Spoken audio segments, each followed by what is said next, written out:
everybody? It's Dom Universe. I'm back.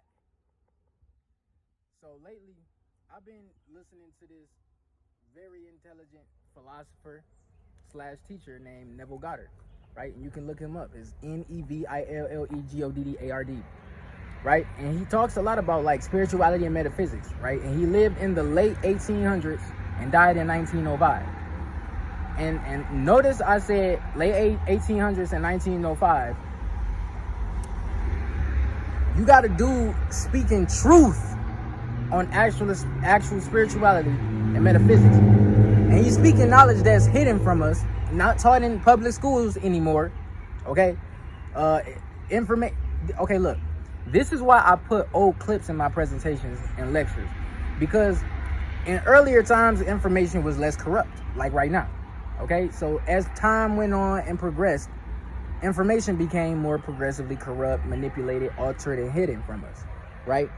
And taken out of textbooks and out of schools and etc. And we learning all altered, fake bullshit news, history. I mean, okay, and information, right? And we ain't getting taught actual spirituality. So the fact that we actually had people who knew what they were talking about back then. This is why I put old clips in my videos. Okay, so Neville Goddard, he inspired me to make this video today because he shared a lot of information that's similar to what I'll be saying, okay? And so we're going to title this video, Imagination Equals Magic, okay? So we about to get into this, right? As we know, because we got a lot of people on this planet who don't know how to create anything for themselves, who don't know that you are a co-creator, who don't know that you are a God, who don't know that you are God, okay? That you are able to create and manifest anything within your life. And so how you do this oftentimes is with the law of attraction, okay? And with the power of imagination, you can create anything. So I heard a quote recently that said something along the lines of, if you are able to imagine it, you are able to create it, okay? So inside of you, we all know it's a microverse.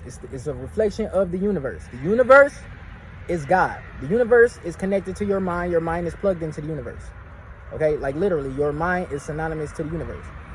Okay, now, thought equals light, and energy equals light. Everything inside the universe was created from thought from the God. Okay, so that being said, you are able to do the same thing on a smaller scale. Okay, you have powers too. You are able to become greater than a lot of the gods we see in hieroglyphics and in statues and inside the books. We are literally able to become greater than some of these gods. Some of these gods are not even human beings. Some of these gods didn't even live on this planet. I want y'all to know that. But some of these gods who didn't live on this planet, some of them actually did live on this planet because they are able to descend down into this dimension. And so this is why in the Bible and whatnot, it oftentimes say Jesus is the God. Jesus is God in human form. You and God are able to do that by descending, because we exist on multiple dimensions. Remember the monad. Remember the sekim. Your higher self, after you die, you go into a higher version of a spirit. Okay? Your spirit evolves. And so, like, some people were actually up there in higher dimensions. Let's say the monadic field, which is right under where God is. That is like you becoming a God. I think that one is at the core of the galaxy. Nah, I might be wrong, but nah, that ain't the core of the galaxy. That's actually outside of this universe. Yeah, that's in the spirit realm, okay? All right, moving on. You create your reality, right? With the power of imagination and thought. So since the first hermetic principle is the mind is the all, the thought is connected to the universe, right? It's plugged into the universe. You are able to create a reality or manifest something by creating a mental image. So just like how I be telling y'all to add to the mental image or mental thought or whatever it is, add in something like how it tastes, how it smells, and what it would feel like to be in that situation, or what the thing feel like. When you do stuff like this, or you able to describe it and give it shape and just give it more feeling and energy, you are adding weight onto the thought. So what you are doing is you are creating from empty space. You are able to manipulate matter. This is alchemy. Okay, it's just like two vortexes creating an electromagnetic field. Okay, they are just like two galaxies can create a quasar. Okay, it's the same thing. Your brain and your heart has an electromagnetic field. So if you taking a positive and a negative, or a feminine and a masculine vortex, and you put them together, they're going to create an electromagnetic field. They're going to birth it.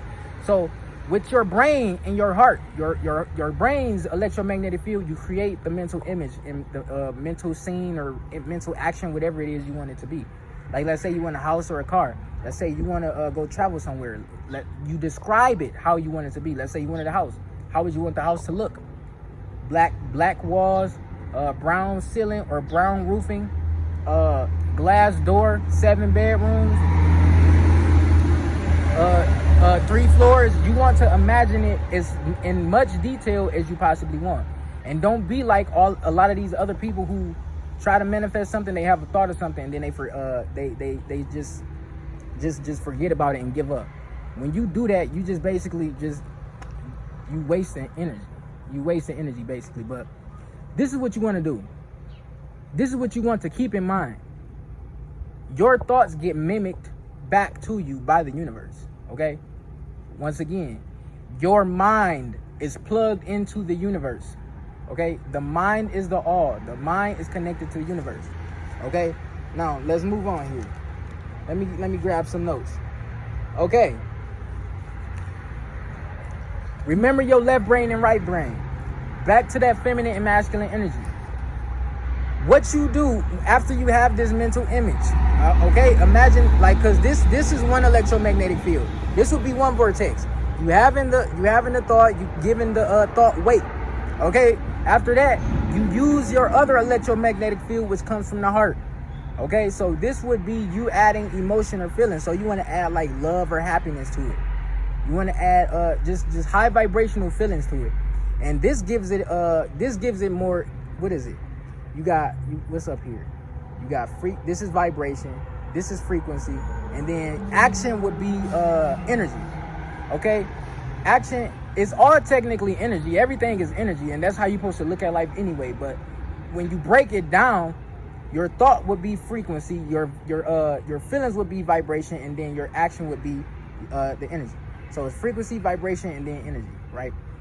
And so after you have the feeling of whatever it is, you want to add an action. So when you say you are a magician or an alchemist, right? And you just think that sitting down, having a thought and feeling about something gonna make it manifest, depending on what it is, it may, but for the most part, you have to give it an action. You have to get off your ass. You don't just create something by sitting on your ass. If you wanted $1 million, it's not gonna happen just sitting on your ass. Okay? You wanted $1,500,000. You imagine that exact amount. How you gonna get it? It may come to you in increments. So you may get 10,000 from somebody out of nowhere random. You might randomly win 500,000 randomly. Then after that, you may just something random might happen where you get the rest of the 1,500,000 million. 1,500,000. That's the number I was trying to say. 1,500,000. You're going to get it in increments, or you may even get it at once. You may win the lottery out of nowhere. Okay, so let's move on here. Everything starts inside. So you got these timelines you're able to jump into. We are multidimensional. Remember that. Remember the video where I showed where the lady showed the screens of the different timelines you can go into. So it's just like that episode or that movie of Fairly Odd Parents where Timmy Turner was inside the TV and he was going into different channels, and inside these different channels he was in different realms or different realities. It's the same thing. You want to observe. Okay. Basically, inside of you, that's feminine. That's feminine, that's darkness. Darkness is feminine, yin is feminine. Yin, yang, darkness, the black, that's feminine. That's female energy, okay?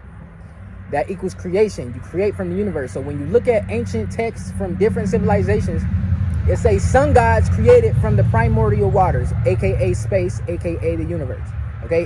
They sometimes call it clay, they sometimes call it water, okay? They use matter from the universe to create what's inside the universe, okay? That's why scientists, that's why some of these civilizations say the sun created everything.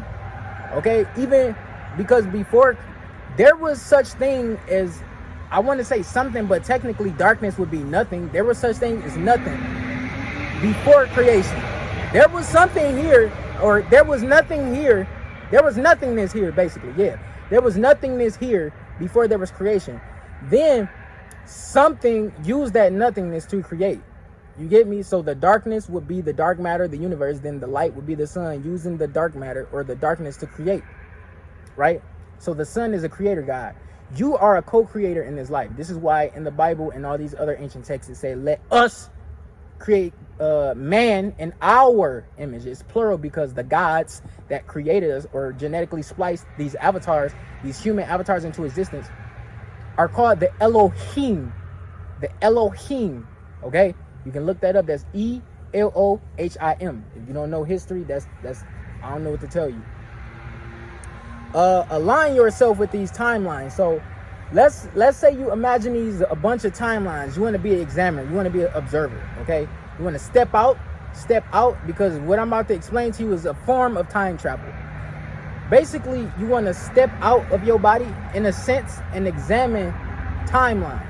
So picture different timelines you want to go into. For example, let's say you wanted a timeline where you wanted a life where you travel often. You gonna imagine all the timelines of different ways you can make this happen. Different ways you can make this happen. And then you choose a timeline. The timeline you choose, the timeline you give your conscious and energy to the most is the conscious that grows, or the timeline that grows. The timeline that grows becomes your life over time. That's basically what it is, because the more you give energy to something, the more it grows. So it's just like you giving energy to a God is going to become a part of your life. The more you give energy to a habit, the more it becomes part of your life. Okay? The more you give energy to the timeline, the more it becomes part of your life. Okay? So it's just like that. It's very simple, actually. I know a lot of people, they may know about this, but are scared to use it. That means you have low willpower. When you know you could do something, but you're scared to do it. Like how it's a lot of people out here who can actually make music, but they're scared to make music.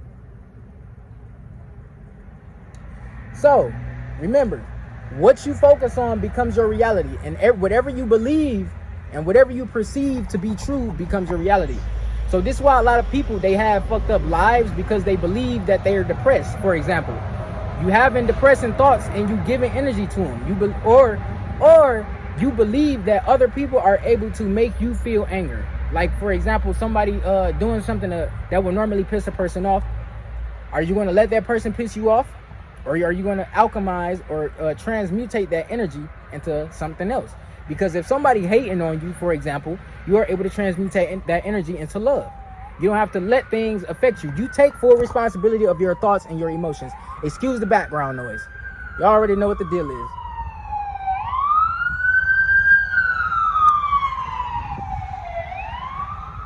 Annoying. But anyway, like I was saying, moving on. Yeah, the subconscious. So whenever you focusing on these timelines, etc., your subconscious starts putting in work where it looks for ways to manifest whatever it is you're trying to manifest. Okay, like once again, you're creating from empty space. So before anything becomes physical, it starts in the spiritual first. So the spiritual creates the physical realm. I want y'all to know that. Just like when you look into the sun, and it creates that electromagnetic field with the earth. When they combine, it sends photons, and you are able to absorb these photons. You can't physically see them with your physical eyes, but your pineal gland, which is connected to the divine, which is also an eye, and it also has similar tissues to the eye retina, is able to interpret the photons into actual information, energy, light, and whatever you want it to be, because you are an alchemist. Okay? And the more you practice this, the more you realize this, the more you learn this, the more you will be able to actually do something I would like to call universal alchemy, where you could tap into the energy of planets, stars, star constellations, the universe, galaxies, quasars, etc. Just stuff like that. But I will be getting into that more later on down the line. But moving on a little bit more here. Basically, you want to try to remember, if you a person who at a low vibration and you trying to create, or you somebody who finds yourself often having negative thoughts when trying to create, or negative thoughts, period, you want a vortex. Basically, just like how I be saying, when you have a negative thought, counteract it with a positive thought, or 2 or 3. That, because sometimes I used to have these weird ass thoughts where at night I would think that in my sleep something would happen to me, but because you're vulnerable in your sleep, basically. But yeah, I used to counteract these thoughts with positive thoughts. Like, I probably imagine me happy, or imagining me evolving in some way, shape, or form, or just imagining something that's positive, right? And it'll get it out your head. Because let's say you do have a negative thought. If you gonna have a negative thought, use negative thoughts like this. Let's say you had a positive thought to gain $1,500,000. Now let's say you had a negative thought of that not happening. Let's say the negative thought, let's change that lower vibrational thought and make it work for you by that lower vibrational thought being, if you don't get 1,500,000, you are going to get 1 million. So that is how you vortex negative energy. If something don't turn out in the way you wanted it to turn out, you can use the negative energy that interfered and, change it to positive. I mean, you're not necessarily changing it to positive, you're using negative energy for a positive purpose. That's what it is. That's part of being an alchemist, because you exist on all of. I want people to realize bad actually does exist in higher dimensions, but it's not called bad. I want you to know that. And gods and deities actually do fight up there in the heavens. And people calling the sky heavens, there's more than one heaven. I want you to know that. They call the universe the heavens. They call it the skies the heavens. They call it the planets the heavens, or heavenly bodies. Okay? So again, we see, not to go on a tangent, but again, it's just like how God is able to descend into different bodies, like how Bibles say God is Jesus in mental form. In physical form. We are able to descend. That is like we descend from the monad down to a higher self, or Sakim. Then you split off into different souls. Like, you got soul groups, you got different souls who are all, like, for example, on this planet, it's a lot of souls who are a part of something called a soul family. When you all die, or you ascend back into the higher dimensions after this life, y'all all go back to like an individual oversoul. Basically, it's just like that. Y'all all are a projection from one entity's consciousness. And so the higher you go, the higher you are joining back. The higher you go in dimensions, the higher the closer you are to joining back to the Creator. So this is why Muslims say, from Allah we come, to Allah we must return. That's what it is. From God we come, to God we must return. From Ra we come, to Ra we must return. From the universe we come, to the universe we must return. From Abraham we come, to Abraham we must return. Okay? But that's pretty much it. I wanted y'all to realize, y'all are the creator of y'all own life. You can literally create just by closing your eyes. That's the darkness. Okay? You imagine, using your imagination. Okay? It's you like, I don't think y'all are getting how synonymous this is to how the sun created everything in the universe. Created all these things in the universe. Right? Everything in the universe is just a mental image of what God created. You are able to tap into this. Remember, there is such thing as a Birkeland current. Okay? If you have to tap into the Birkeland current, or the Earth's or the universe's Kundalini, you can do that. But I will be getting into planetary alchemy. But that's pretty much it. I'm Universe taking off. I love you all. Let's go. Peace.